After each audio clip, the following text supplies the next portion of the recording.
The Beauty of Nothing. A 5-MeO DMT trip report by the dude. Uploaded to erowid.org March 13, 2008. The journey I am about to describe took place while I was a freshman in college. Back then, I was in a rather severe state of depression and was desperate to find a more joyful world perspective. This is why I was the only one who dared to smoke the super hallucinogen 5-MeO DMT. I was in a friend's room, which was full of people. I was already somewhat inebriated at this point, so I was kind of in an anything goes state of mind. I decided not to restrain this mindset. Instead, I got the brilliant idea of smoking a shitload of 5-MeO DMT. I did this in my friend's room, and right in front of everybody. The first hit gave me a nice psychedelic euphoria. I then decided to take an even larger hit. This time, it was far more intense and alien than I could have possibly imagined under normal circumstances. The only solid memory I have is that I fell down on the floor and watched the room and my friends break up into static, much like what you would find on a television set that isn't tuned into any channel. I have a vague memory of a complete whiteout occurring, during which I thought that I can either roll with it or fight it. I decided to roll with it. After that, my thoughts ceased to exist, and my senses shut off completely. I could not hear, see, smell, taste, or feel anything. When I say I couldn't see, you shouldn't think that I was seeing blackness as a symbol of nothingness. I truly saw nothing.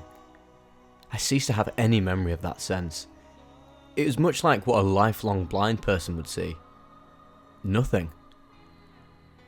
Fortunately, despite the extreme sensory deprivation, I was still having a great experience.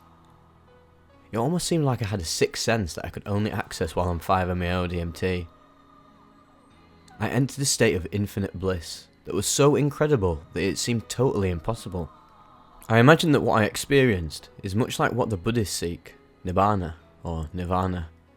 The joy and ecstasy I felt in that moment was absolutely infinite. I'm not sure how long I stayed that way, but I certainly had no sense of time. Then, the experience came to an abrupt halt, and I sat up and saw the room and my friends. The experience was so jaw-dropping that I couldn't speak for several minutes. The first words that came out of my mouth were, "That was incredible!" Chris asked me if I remembered the experience, but I couldn't. The only way I could describe it was to say that the experience was completely impossible. My friends told me that after I took the hit, I fell on the ground and began rolling around, practically to the point of convulsing. Apparently, I had a happy look on my face during the whole experience though. So, that was my first 5-MeO DMT experience, but it doesn't end there. In the nights that followed, I had incredibly vivid lucid dreams. They were so lucid, in fact, that each time I had one, I became convinced that I had died. The most intriguing dream involved an inner female psychiatrist who wouldn't let me wake up unless I had a therapy session with her. This got me very upset. I felt trapped. But I accepted her authority and sat down to talk to her in a room that appeared to be exactly like my living room at home. In fact, the house we were in was exactly like my own home. The psychiatrist looked very much like Leia from Star Wars. She also had the ability to turn into large animals, mainly overgrown cats. She told me that I wasn't crazy, but that I did have severe anxiety issues. In order to help me resolve them, she took me back in time to go through each and every traumatic incident that had ever occurred in my life.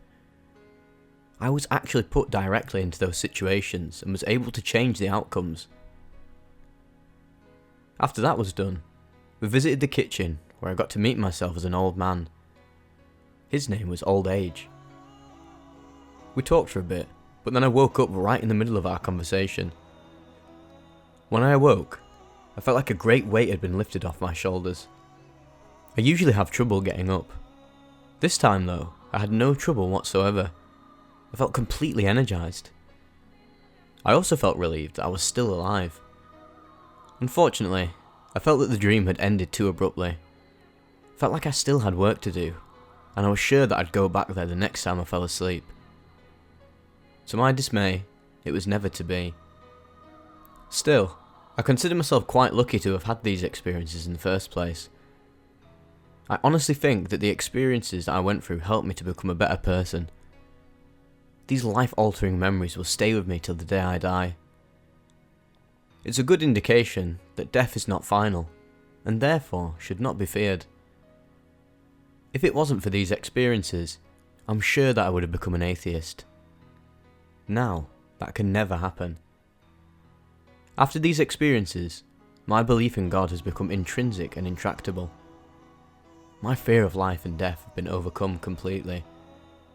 I'm now beginning to see what a beautiful universe we live in, and as long as I live, this faith shall never yield.